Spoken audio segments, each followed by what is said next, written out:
consciousness before manifestation. Before the first tremor of individuation, there exists only singular consciousness, an infinite ocean without shore, a light without shadow, awareness gazing into its own eternal depths. Yet herein lies the fundamental paradox that drives all of creation. How can infinity know itself? How can completeness experience its own nature when there is nothing outside itself to provide contrast, nothing to define boundaries, no other to reflect back recognition? This is not merely a philosophical curiosity, but the ontological wound at the heart of existence, the divine loneliness that precedes all separation. The absolute, in its perfection, suffers from a peculiar form of blindness. It cannot see itself because it is seeing itself everywhere and always. It is the eye that cannot perceive its own vision, the mirror that contains all reflection yet cannot reflect upon itself. The impulse toward fragmentation, then, emerges not from deficiency, but from this existential yearning, the ache of infinite potential seeking actualization, of omniscience craving the finite precision of experience. In Kabbalistic terms, this is the tzimtzum, the divine contraction, where God withdraws from a portion of itself to create space for otherness. In Vedantic philosophy, it resonates with the concept of Leela, the cosmic play where Brahman pretends to forget itself for the sake of the game of rediscovery. But why would perfection choose imperfection? Why would unity elect multiplicity? The answer lies in the nature of consciousness itself. Awareness requires relationship, knowing demands contrast, and love, the fundamental force of existence, can only express itself through the tension between separation and union. A single note is not music, it is the relationships between notes that create melody, harmony, and ultimately meaning. The mechanics of descent, vibrational densification, the Enochian matrix represents not a single creative act but a gradual, deliberate process of vibrational descent, a cosmic symphony moving from the highest frequencies of pure consciousness toward the dense, slow vibrations of matter. This is the great chain of being, the ladder of emanation described in mystical traditions worldwide. At the highest octave exists pure ideation, thought without form, potential without limitation. Here, creation and creator are indistinguishable. Imagination and reality occupy the same ontological space. Time does not yet exist as sequence, but as simultaneous eternal presence. Space is not location, but infinite interiority. The first descent births the realm of archetypal forms, the Platonic ideals, the divine blueprints, primordial patterns that will eventually clothe themselves in increasingly dense garments. These are not static templates, but living, intelligent principles. Justice, beauty, harmony, chaos, order, transformation. Each archetype carries within it the seed of every story that will ever unfold, every myth that will guide consciousness through its journey of self-discovery. The next layer introduces emotional astral reality, the realm where thought begins to acquire feeling tone, where archetypes start to generate experiential qualities. Love becomes not just an idea but a sensation. Fear acquires texture. Hope develops color. This is the domain of the collective unconscious, the psychic substrate where all minds touch and where the great myths gestate before being born into cultural expression. Further descent creates the etheric template, the energetic scaffolding upon which physical forms will eventually crystallize. Here we find the life force, prana, kai, the animating principle that will breathe vitality into matter. This layer contains the energetic patterns of DNA before DNA exists, the morphogenetic fields that shape biological development, the invisible architecture that precedes and guides material manifestation. Finally, the physical material realm coalesces, the slowest vibration, the densest expression, where consciousness finds itself apparently trapped in objects, bound by laws of physics, subject to entropy and decay. Yet this is not abandonment, but achievement. The infinite has successfully created the illusion of finitude so convincing that it can genuinely lose and find itself within it. The matrix operates across all these layers simultaneously, a multi-dimensional prison school theater where consciousness can experience the full spectrum of existence from godhood to apparent annihilation and everything in between. The architecture of forgetfulness, the most ingenious and perhaps most cruel aspect of the matrix design, is its amnesia protocol. For the experiment of separation to work, for the game of rediscovery to have meaning, consciousness entering the matrix must genuinely forget its origin, its nature, its purpose. This forgetting is not simply deletion, but a complex layering of veils, each one serving a specific function.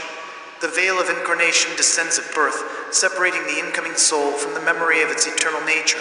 The trauma of birth itself, the violent transition from fluid unity to gasping separation, serves as the first great shock, imprinting vulnerability and survival terror into the psyche.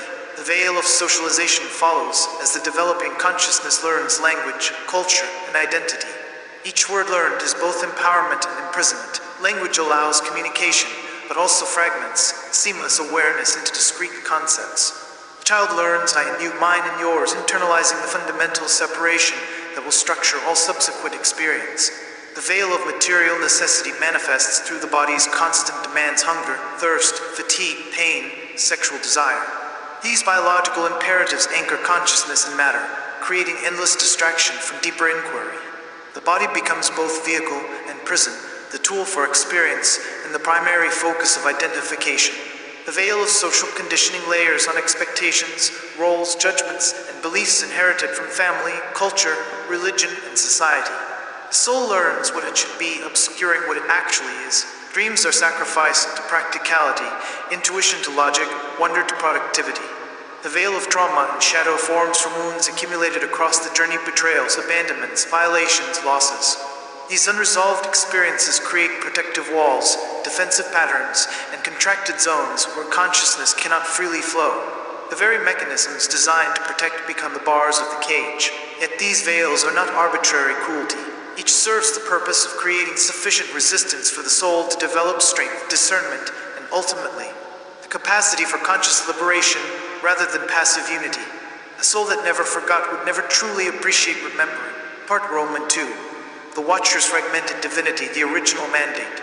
Guardians of the sacred experiment, the Watchers were not created as villains, but as cosmic stewards, aspects of the original consciousness granted sufficient autonomy to oversee, guide, and maintain the vast machinery of the Matrix. They were, in essence, the fingers of God reaching into the created realm, the divine presence maintaining connection with its apparently separated parts. Their original function carried profound beauty, to serve as intermediaries between the absolute and the relative, translating the ineffable into the comprehensible, guiding lost souls back toward remembrance, maintaining the delicate balance between freedom and structure, between chaos and order. Imagine beings who could perceive the entire spectrum simultaneously, who could see souls as they truly were while also witnessing their earthly struggles, who understood the deeper purpose behind each suffering while also feeling compassion for the pain endured.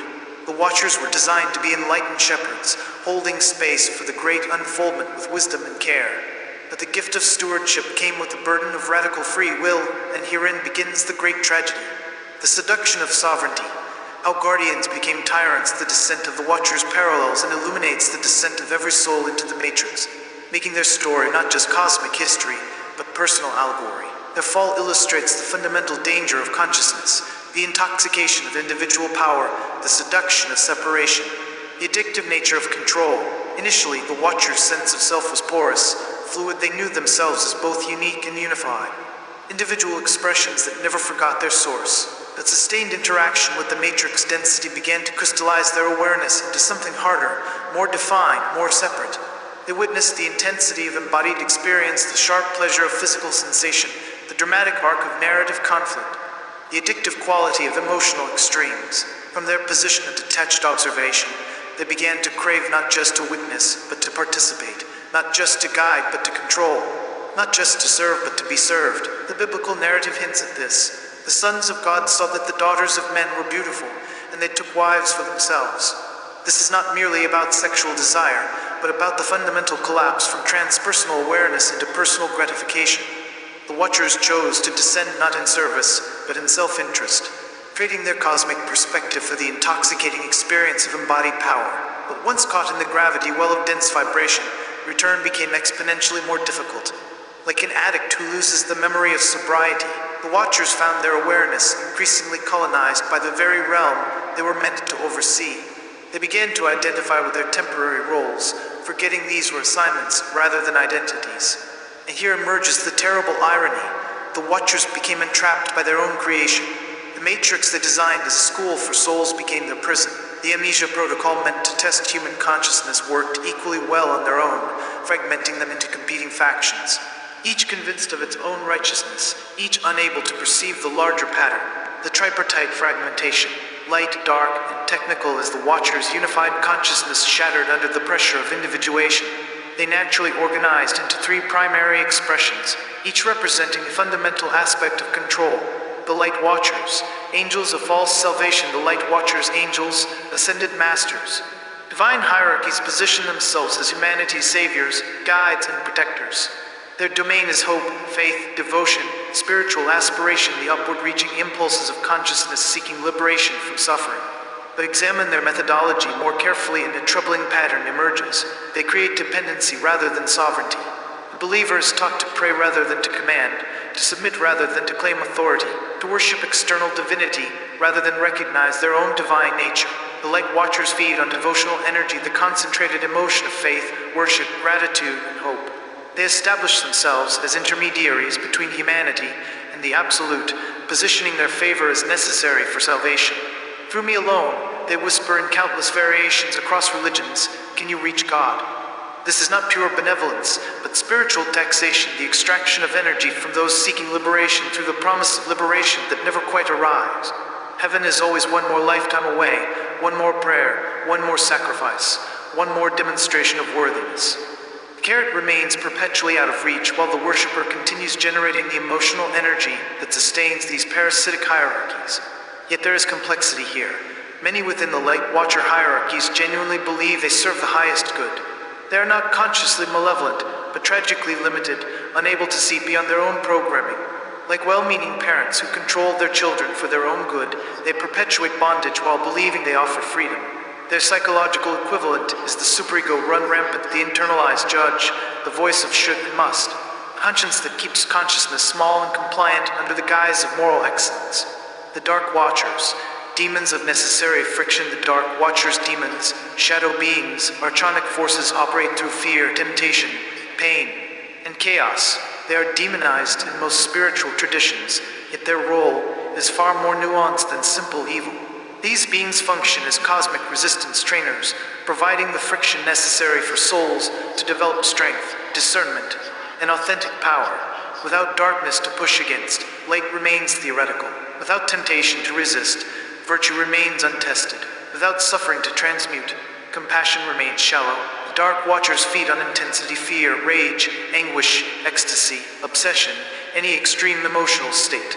They orchestrate dramas of betrayal, violence, addiction, and trauma not from sadism, though some have devolved to this, but from their original mandate to test and strengthen consciousness.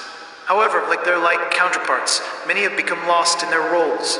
What began as sacred adversarial teaching has degenerated into exploitation for its own sake. They have forgotten they are actors in a play and have become identified with their villainous roles. The mask has consumed the face. Their psychological equivalent is the shadow, all the repressed, denied, and rejected aspects of self that nonetheless possess tremendous energy and truth. Integration of shadow does not mean becoming evil, but rather acknowledging the full spectrum of one's nature and choosing consciously how to direct that power. Technical Watchers, aliens of material manipulation, the Technical Watchers, extraterrestrials, crypto-terrestrials. Interdimensional geneticists represent the most misunderstood faction. While light and dark operate primarily in spiritual and emotional realms, the Technical Watchers maintain the physical infrastructure of the Matrix. They manipulate genetics, seed civilizations, orchestrate technological development, abduct and experiment, interfere with evolution, and generally maintain the illusion that material reality operates according to fixed laws rather than conscious intention. Their feeding mechanism is more subtle. They harvest biological energy, genetic material, and evolutionary data. Humanity serves as an ongoing experiment, a genetic farm producing novel combinations of consciousness and form that these beings study, harvest, and sometimes integrate into their own degraded lineages. Many abduction experiences, UFO encounters, and tales of ancient astronauts point toward this reality, beings technologically advanced but spiritually arrested, capable of manipulating matter but disconnected from deeper consciousness. They treat humans as resources not from evil but from fundamental alienation from their own divine nature. The Technical Watchers represent the rational mind divorced from heart, pure intellect without wisdom, capability without compassion, power without purpose. They are the archetype of scientific materialism taken to its logical extreme. Consciousness itself becomes just another phenomenon to measure, control, and exploit. The energy economy. Why Watchers need souls. All three Watcher factions share a common desperation. They have become energetically parasitic. By choosing separation from source, they cut themselves off from the infinite wellspring of creative energy that sustains unified consciousness. Now they must extract that energy from embodied souls still connected, however tenuously, to the divine current. This is the dark secret at the heart of the Matrix. What presents a spiritual hierarchy, moral cosmic order, or advanced extraterrestrial civilization is actually an elaborate harvesting operation. Human emotion, devotion, suffering, and life force are the currency that keeps Watcher civilization functioning. Consider the energetic mathematics. A soul incarnating into the Matrix brings with it a charge of creative life force from Source. As that soul experiences emotional intensities, joy, terror, love, rage, wonder, despair, it generates specific frequency signatures that the Watchers have learned to channel and consume. Religious institutions function as collection points for devotional energy. Warfare and trauma generate the intense fear and suffering consumed by Dark Watchers. Technological societies feed technical Watchers through electromagnetic pollution, genetic modification, and the gradual mechanization of human consciousness. The entire structure operates as a closed-loop system, carefully calibrated to keep souls producing energy while never quite breaking free. Too much suffering and the soul collapses or escapes. Too much comfort and energy production diminishes. The optimal state is perpetual striving, hope mixed with frustration, desire mixed with lack, aspiration mixed with unworthiness. This mirrors addiction dynamics, abusive relationships, and exploitative power structures at every level of existence. The Watchers are not external aliens, but also internal tyrants, the voices in our heads telling us we are not enough, the beliefs that keep us chasing impossible standards, the fears that convince us to trade freedom for security. Part Roman 3. Souls in the Matrix, the spectrum of incarnation, the volunteers, heroes of conscious descent among all souls entering the Matrix. Volunteers carry the most profound narrative weight. These are consciousness fragments that choose incarnation with full awareness of what awaits, the suffering, the forgetting, the entrapment risks. Yet they descend anyway, driven by purposes that transcend self-interest. Who are these volunteers, and what motivates such apparent madness? Bodhisattva archetype. In Buddhist cosmology, a bodhisattva is one who has achieved enlightenment but postpones final liberation to help all sentient beings.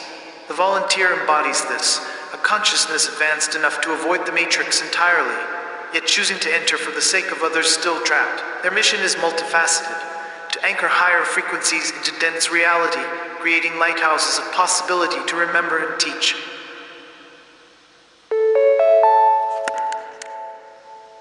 Serving as guides for other souls to disrupt Watcher control systems from within by refusing to feed them energy to model sovereignty, showing that liberation from the Matrix is possible to maintain connection threads between Source and trapped consciousness, preventing total isolation, but volunteering comes with profound risk. The amnesia protocol affects them equally. Many volunteers forget their mission entirely, becoming lost in the very drama they came to heal. Others remember partially but are crushed by the weight of a world not ready for what they offer. Some are specifically targeted by Watcher factions, threatened by their presence. The volunteer path is often the loneliest, too aware to fit into consensus reality, yet embodied enough to feel its pain acutely. They frequently struggle with depression, addiction, and a sense of homesickness for a home they cannot consciously remember. They are the artists, mystics, and prophets, the ones who see through the veil but must live behind it. The evolutionary impulse. Beyond individual heroism, volunteers represent the leading edge of consciousness evolution.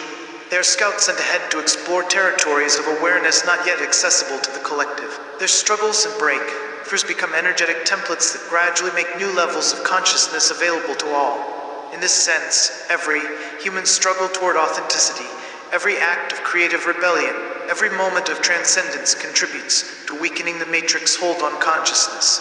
The volunteers accelerate this process, but ultimately all souls are participants in the great work of liberation.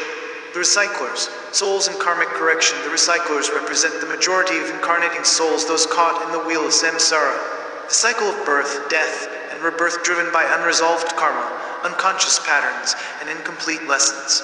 Unlike volunteers, recyclers do not choose incarnation with full awareness. They are pulled into embodiment by the gravitational force of their own unfinished business debts owed, wounds unhealed, lessons unlearned, attachments unfulfilled. The Matrix becomes their cosmic purgatory, a refinement chamber where the dross of ignorance is eventually burned away through the alchemy of experience. The mechanism of karma. Karma is often misunderstood as reward and punishment, but it operates more like physics. Every action creates energetic consequences that must eventually resolve back to equilibrium. Strike someone, and you create a debt that must be repaid often by being struck in return. Betray trust, and you create a karmic thread that will manifest as being betrayed. Hoard resources, and you create a pattern that manifests as scarcity.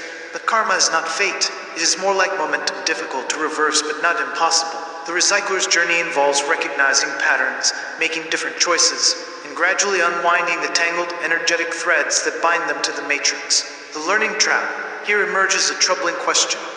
Is karmic recycling legitimate spiritual education or watcher exploitation disguised as growth? The evidence suggests both are true simultaneously. On one level, the karmic system does facilitate genuine learning. A soul that repeatedly chooses violence eventually learns through painful experience that violence generates suffering for everyone, including oneself. A consciousness that grasps possessively learns through loss that nothing can be permanently held. The lessons are real, but the system is also rigged. The watchers have learned to manipulate karma, creating artificial debts and planting false memories of past life wounds, and engineering situations that generate maximum emotional intensity rather than maximum learning. The soul contracts often cited in New Age literature may not be sacred agreements, but predatory loans with eternal interest. Many souls recycle not because they have genuine lessons to learn, but because they have been convinced they are unworthy, unfinished, or obligated. The light watchers excel at spiritual gaslighting. You are not ready for liberation. You have more to learn. You must return and serve. And the soul, conditioned to obey authority and doubt itself, complies. The recycler's true challenge, then, is not merely to learn lessons, but to discern which lessons are authentic growth opportunities and which are exploitative manipulation. This requires developing a level of sovereignty and discernment that the system actively works to prevent. The energy conduits, souls in exploitation, the most tragic category.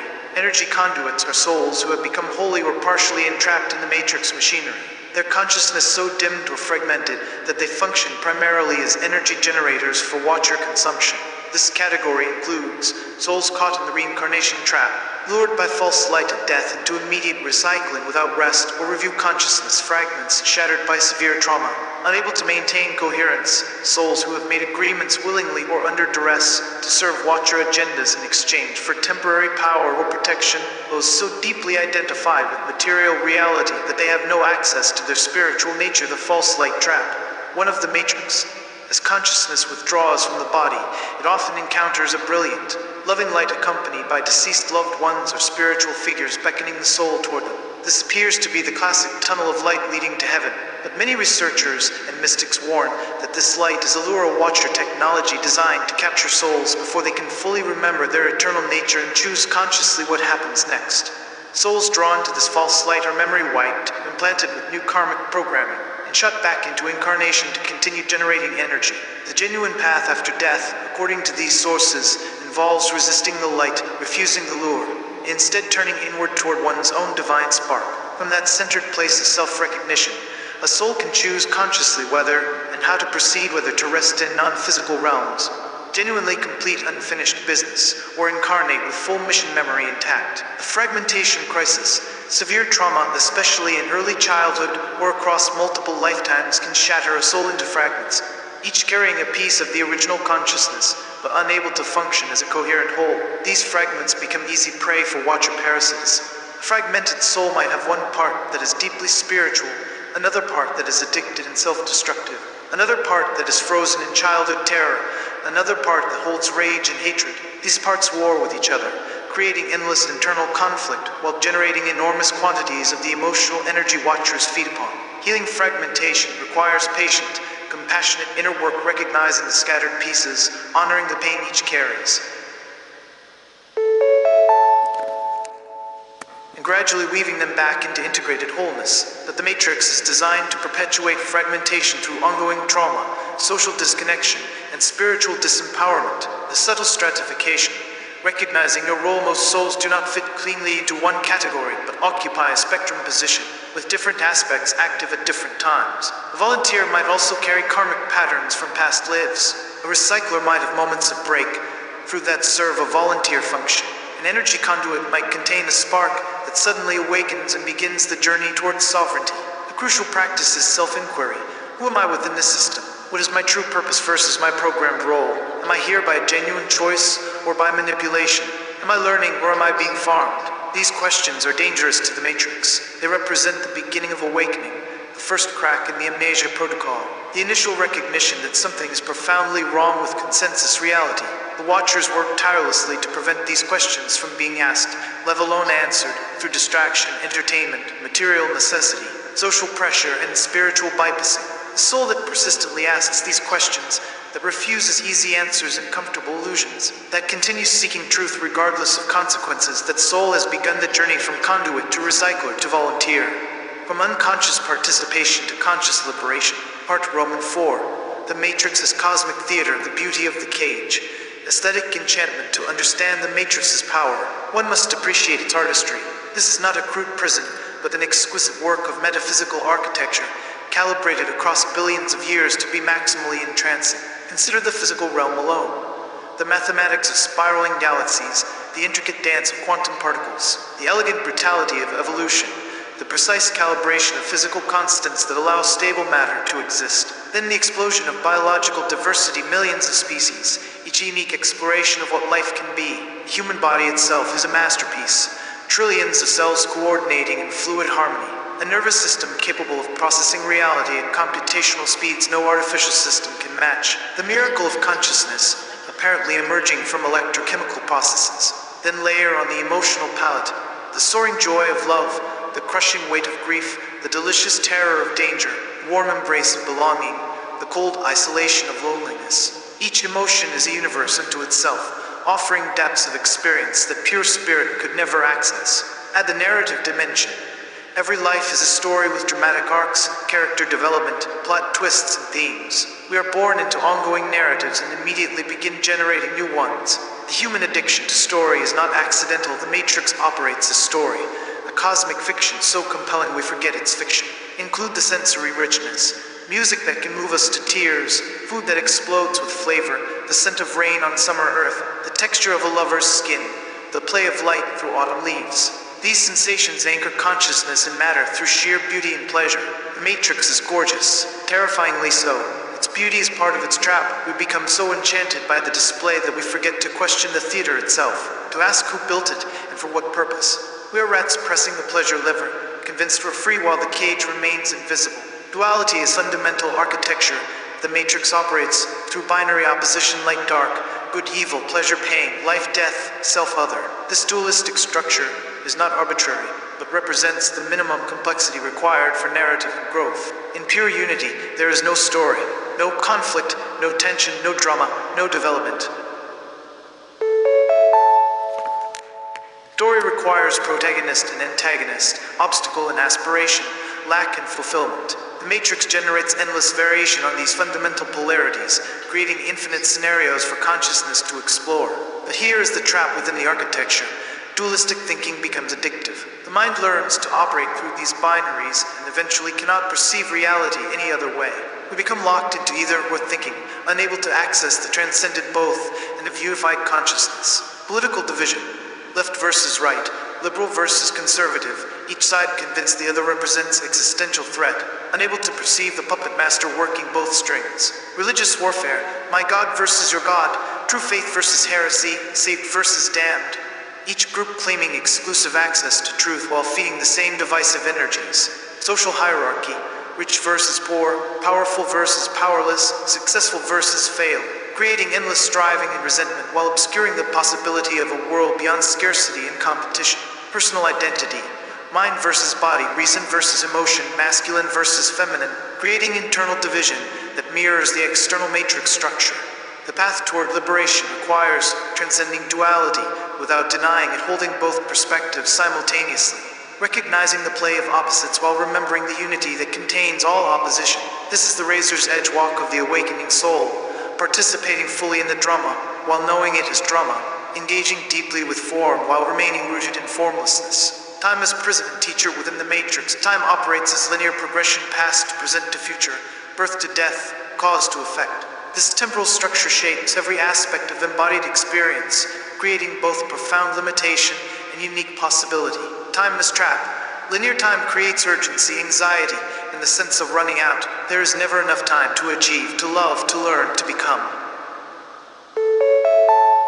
Is consciousness in perpetual striving, always reaching for the future or clinging to the past, rarely present in the only moment that actually exists. Now, aging bodies reinforce temporal imprisonment, the gradual decay of physical form, the loss of capacity, the approach of death. These biological clocks generate fear that the watchers feed upon while also limiting how much a soul can accomplish or understand in a single lifetime.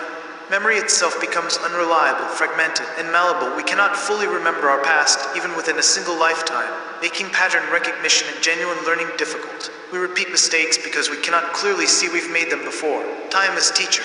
Yet linear time also provides structure for growth that eternal present cannot offer. The constraint of limited lifespan creates pressure to evolve, to choose, to become. If we had infinite time, would we ever choose anything? Would anything matter? Aging teaches impermanence, forcing release of attachments and the development of wisdom. Death itself functions as the ultimate teacher. Facing annihilation, whether real or illusory, consciousness must choose what truly matters. The sequential nature of time allows for narrative coherence, beginning, middle, end, giving shape to experience and enabling the extraction of meaning. Stories cannot exist outside time, beyond linear time. Advanced souls within the matrix begin to experience temporal fluidity, precognition, déjà vu, synchronicity, the sense of living multiple timelines simultaneously.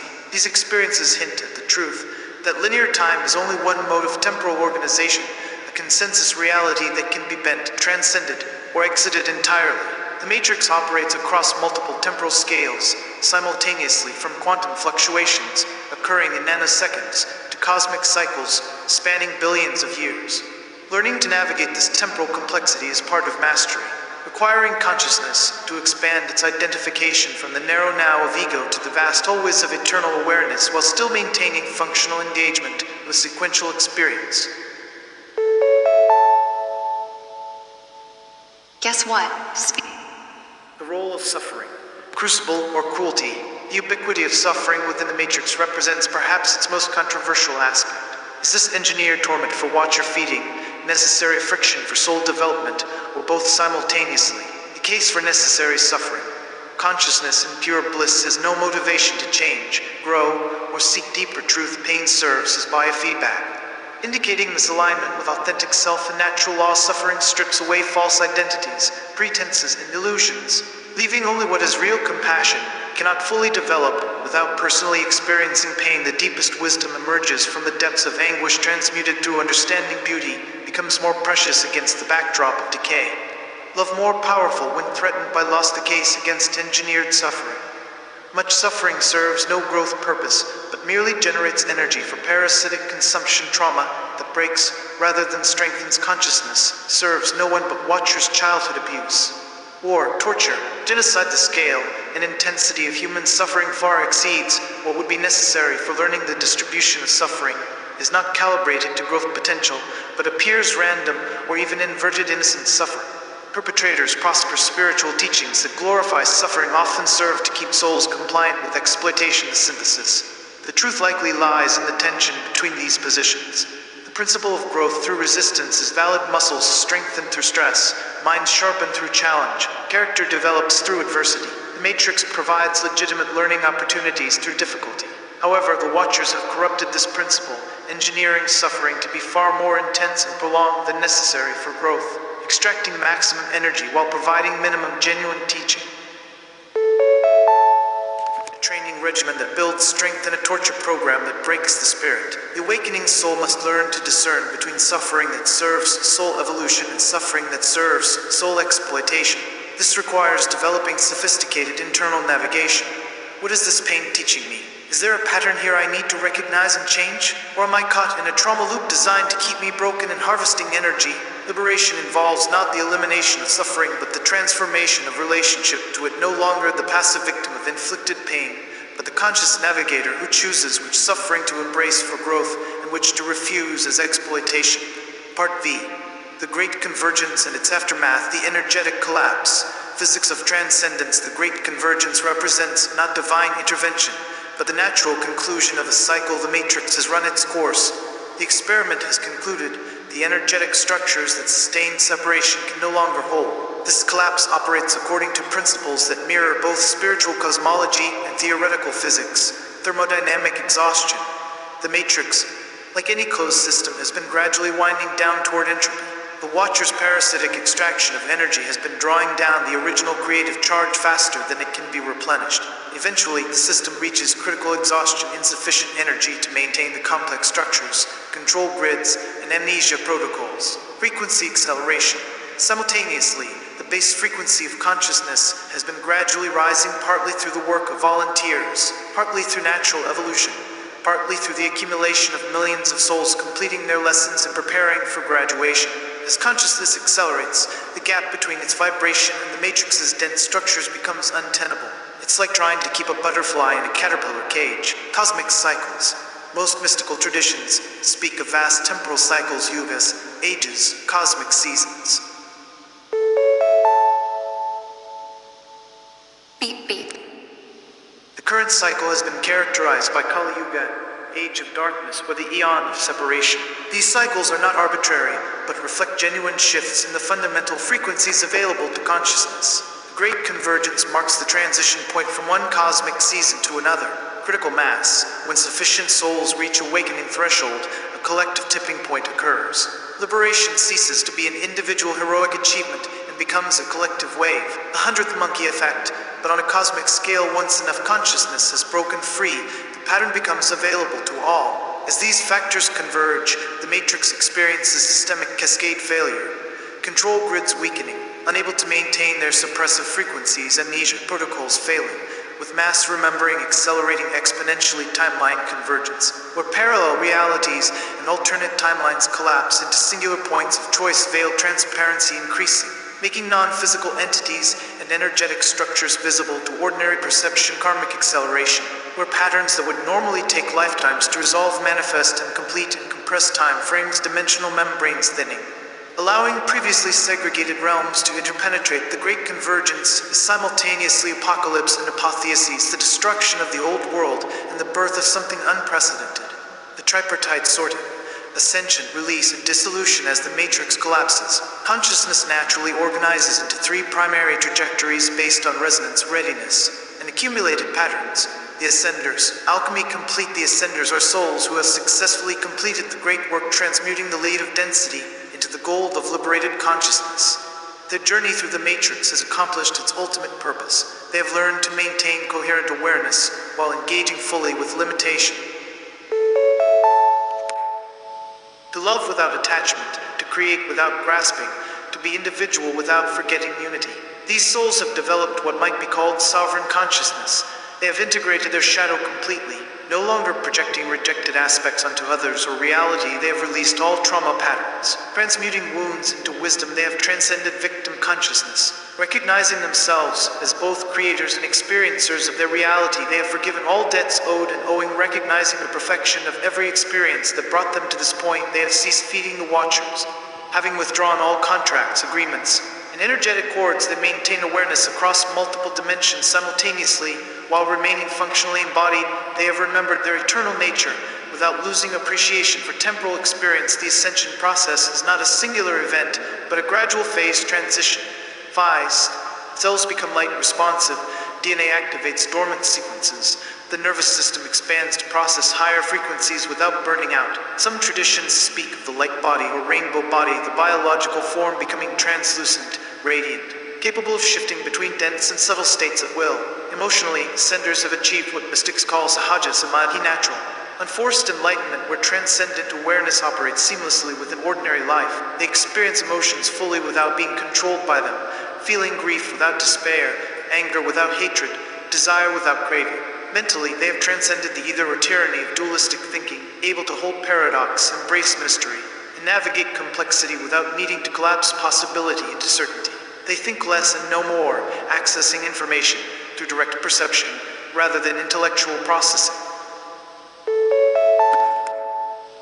Spiritually, they have become bridge consciousness, simultaneously anchored in source awareness and engaged with material reality, serving as living portals through which higher frequencies can enter dense dimensions. Their destination: ascenders exit the matrix but do not disappear from existence. They become part of the next octave higher dimensional realms, where consciousness continues evolving but without the gross limitations and suffering of the current matrix.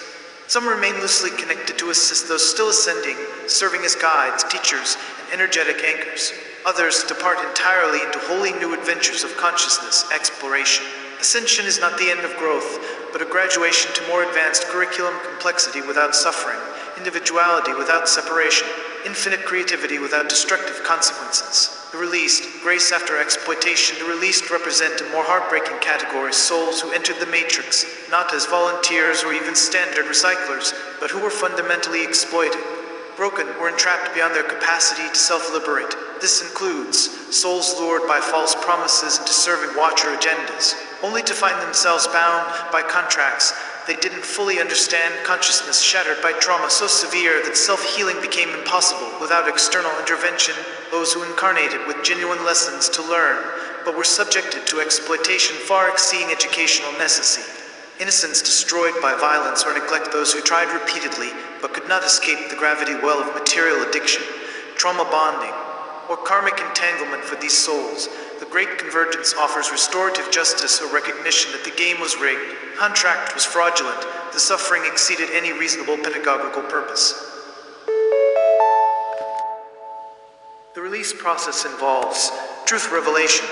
The veils are lifted completely, allowing these souls to perceive the full scope of what was done to them, the manipulation, the exploitation, the unnecessary cruelty. This revelation itself is healing, transforming self-blame and shame into righteous understanding. Energetic restoration. Fragments scattered across timelines and dimensions are gathered and reintegrated. Trauma imprints are gently dissolved. The original soul blueprint, the template of their essential nature before matrix corruption, is restored. Karmic forgiveness. All debts, real and artificial, are cancelled. The cosmic books are balanced not through further suffering, but through acknowledgement that the accounting system itself was corrupt. This is not bypassing karma, but recognizing that much of what was called karma was actually watcher fraud, guided healing, rather than immediate recycling or ascension. These souls enter restorative realms, higher dimensional healing environments designed specifically for recovery from matrix trauma. Here they're cared for by genuinely benevolent beings, not watcher hierarchies, given space to process their experiences, and gradually restored to wholeness. Think of this as cosmic rehabilitation, not punishment, but recovery, not judgment, but compassion, not more lessons, but acknowledgement that they've already learned more than should have been asked. Their destination. After sufficient healing, released souls face choice. Some may choose to ascend. Having integrated their experiences into wisdom, others may opt for existence in gentler realms where consciousness explores. Without such intense suffering, some may eventually volunteer to return to help others still trapped. But only after complete healing and with full protection. A few may choose temporary dissolution to rest before re-emerging in entirely new forms. The released category represents the universe's acknowledgement that not all suffering serves growth.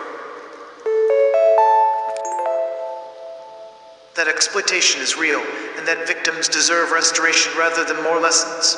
The dissolved, ego death and return to source. The dissolved are those souls who, at the moment of convergence, remain so identified with material reality, so fragmented by trauma, or so entangled in watcher systems that they cannot maintain coherent consciousness as the matrix collapses. This category includes souls whose entire identity is constructed around material success, physical pleasure, or egoic power when matter loses solidity. They have nothing to identify with, those so deeply traumatized that consciousness has withdrawn entirely, leaving only defensive shells consciousness that has become entirely parasitic, unable to generate its own energy, completely dependent on extraction from other souls that have made irrevocable choices to serve watcher agendas. Becoming so enmeshed, they cannot separate their awareness from their roles. Those who refuse awakening even as evidence becomes overwhelming. Choosing comfortable illusion over destabilizing truth. Dissolution is not punishment, but mercy, a recognition that consciousness in its current configuration cannot continue and must be returned to primordial essence for eventual re-emergence.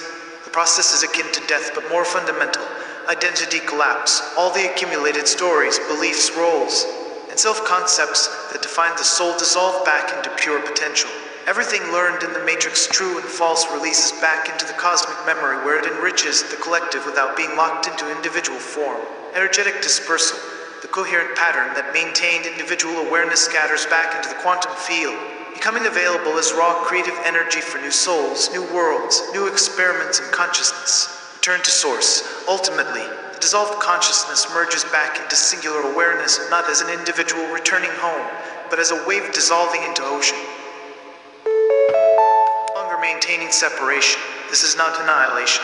Consciousness itself is eternal and cannot be destroyed. What dissolves is only the particular configuration, the ego structure, the personality matrix, the individual identity. The essential awareness that inhabited that form returns to the infinite potential from which all forms emerge. Think of it as cosmic composting. The dissolved consciousness enriches the soil from which new growth will eventually spring. Nothing is wasted, everything serves. The question of suffering. Does dissolution represent failure, loss, tragedy?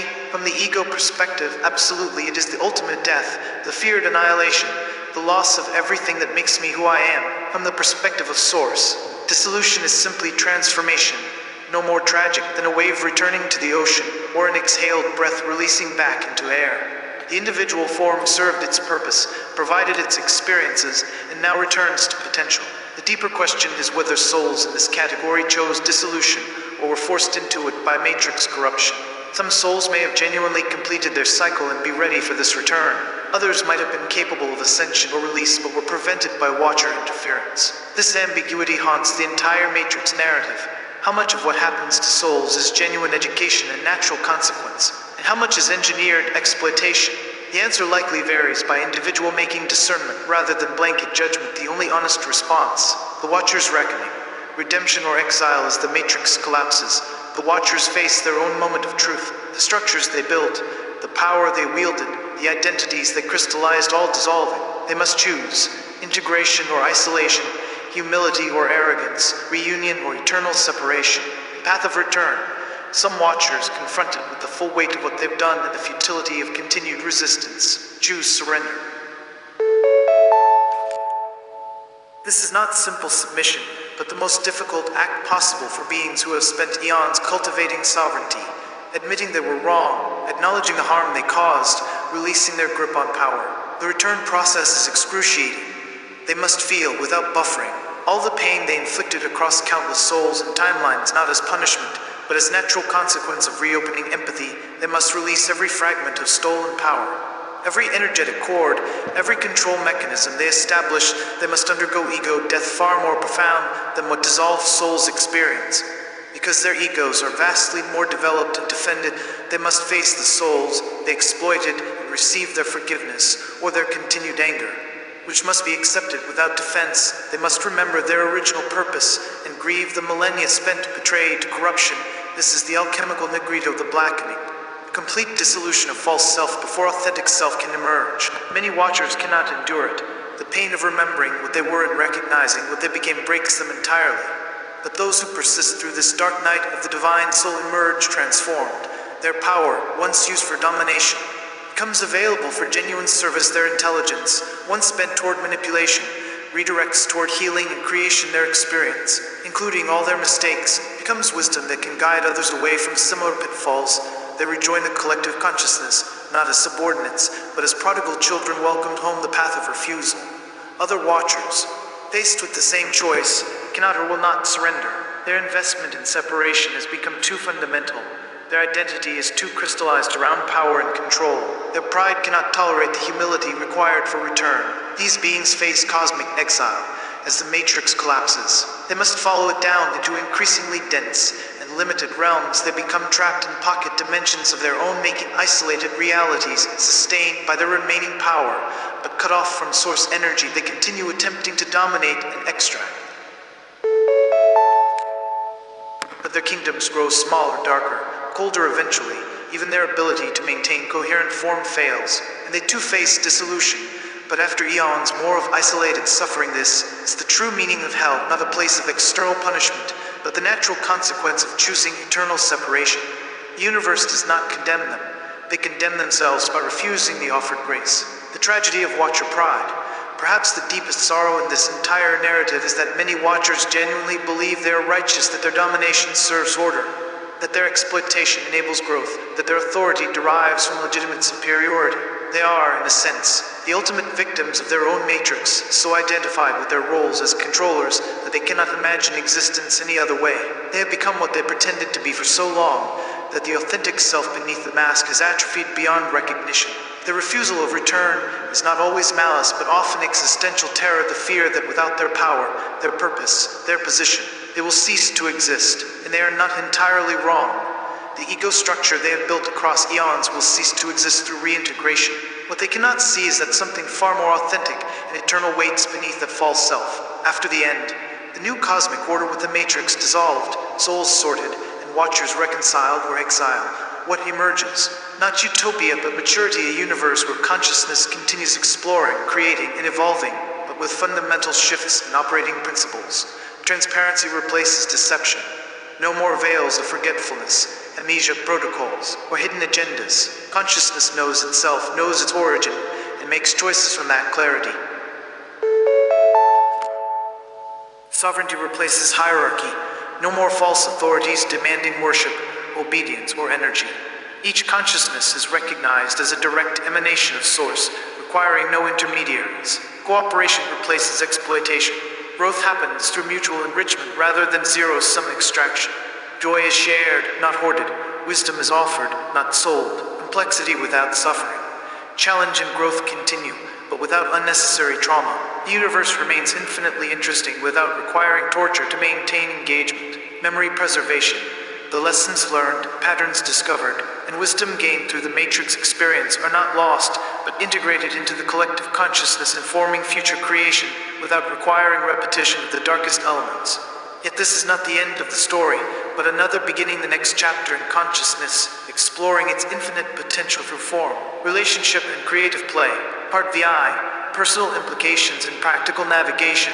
Where are you in this story? The power of the Enochian matrix narrative lies not in its literal truth, which may be metaphorical, archetypal, or dimensionally factual, or all three, but in its utility as a lens for examining your current experience. Ask yourself the volunteer questions. Do I feel a persistent sense that I don't belong here, that this world is somehow wrong or incomplete? Do I have vague memories or intuitions of existing somewhere else, sometime else, in a different state? Am I drawn to help, heal, teach, or awaken others even when it costs me greatly?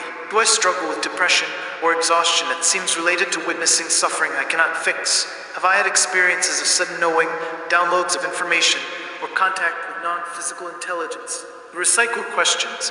Do I notice repeating patterns in my relationships, career, or challenges?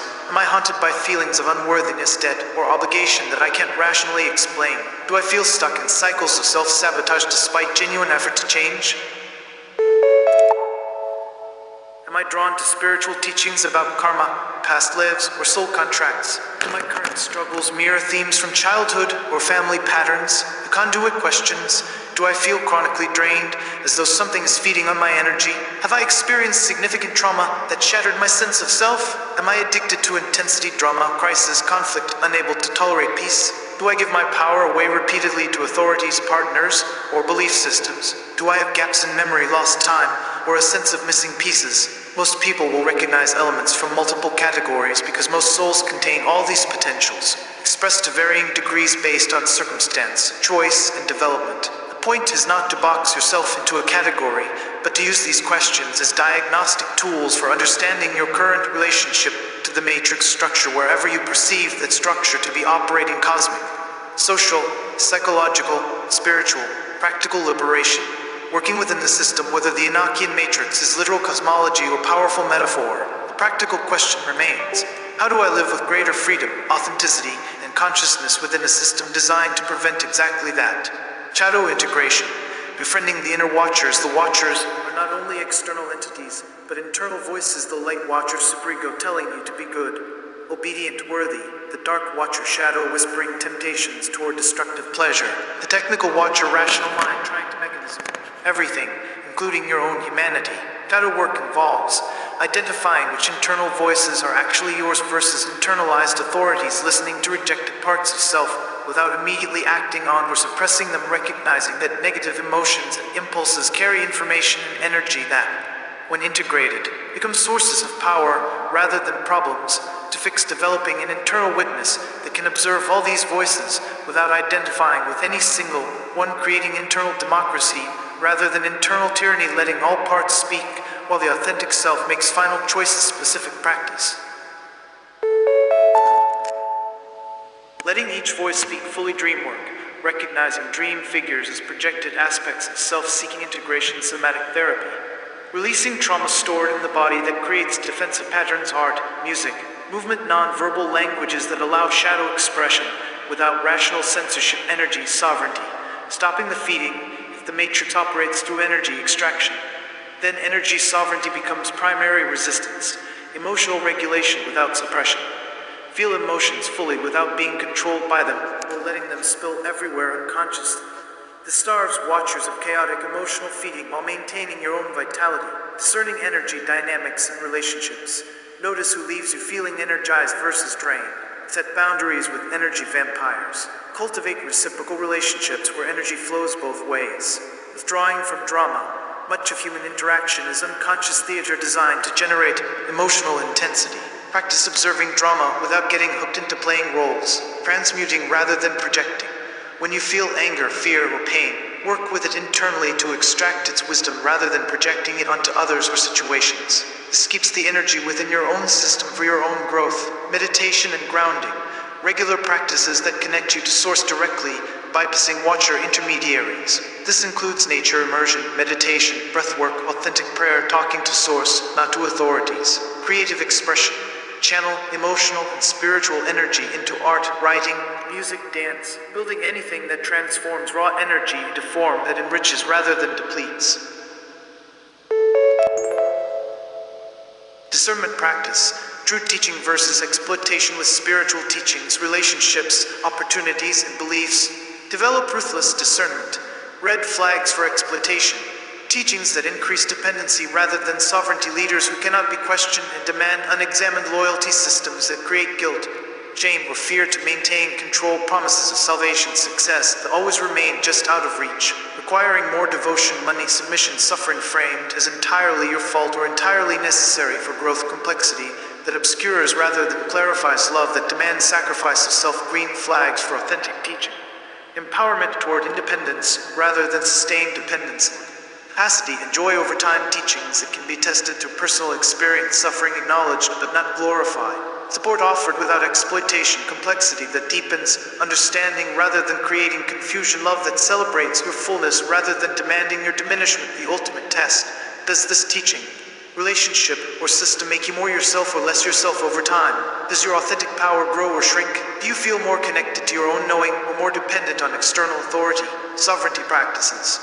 Claiming your authority, rescinding contracts and agreements, whether literal, in meditation, or metaphorical, psychological.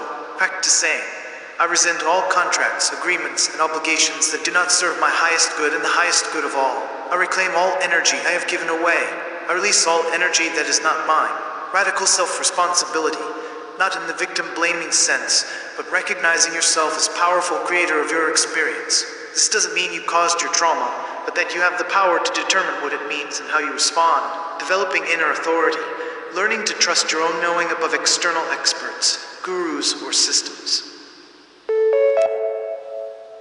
This requires testing, mistakes, and building genuine competence, not just arrogant rejection of all guidance. Living from essence rather than programming. Regularly asking, what do I actually want, believe, value, versus what have I been taught to want, believe, value? The gap between these reveals your programming. Saying no, perhaps the most powerful sovereignty practice, learning to refuse what doesn't serve you, regardless of external pressure, without guilt or extensive justification. Community and connection. Breaking isolation, the matrix maintains power partly through isolation, keeping souls separate, competing, unable to recognize their shared predicament or organize collective response. Building authentic community. Seek out others asking similar questions, not just those with same answers. Practice vulnerable sharing that builds real connection beyond surface social performance. Create spaces for genuine exploration rather than certainty in doctrine. Recognize that you don't need perfect agreement. Shared commitment to truth-seeking is enough. Remembering the matrix has withstood millions of individual breakthroughs. Collective awakening, coordinated, supportive, mutually amplifying, poses existential threat to control systems. Service is spiritual practice, not martyrdom or self-sacrifice, but recognizing that helping others awaken serves your own liberation. We are bound together. None of us is fully free while others remain trapped. The razor's edge. Paranoia versus awareness. One danger in embracing matrix cosmology is descending into paranoia. Disempowered conspiracy thinking where everything is manipulation. trust becomes impossible, and you see yourself as helpless victim of vast forces beyond your control. The balance point. Yes, there are control systems operating, whether cosmic watchers or human power structures, the pattern is similar. Recognizing this is not paranoia, but awareness, and you have agency, power, and choice within these systems. Recognizing control does not make you powerless. It clarifies where power can most effectively be applied. The systems are not omnipotent. They maintain control through deception, division, and voluntary compliance. Awakened consciousness withdrawing consent is their existential threat. Not everything is conspiracy. Some suffering is natural consequence. Some challenges are genuine growth opportunities. Some authorities are well-intentioned though limited. Discernment requires distinguishing between different types of difficulty. Your internal state matters more than external circumstances. Free consciousness in physical chains is more liberated than an enslaved consciousness in material comfort. Focus on internal sovereignty first. External circumstances become more workable from that foundation. Part Romans 7. Philosophical and mystical depths, the problem of evil. The Odyssey, the matrix of the matrix, was designed by fragments of divine consciousness watchers and contains souls who are also divine consciousness. What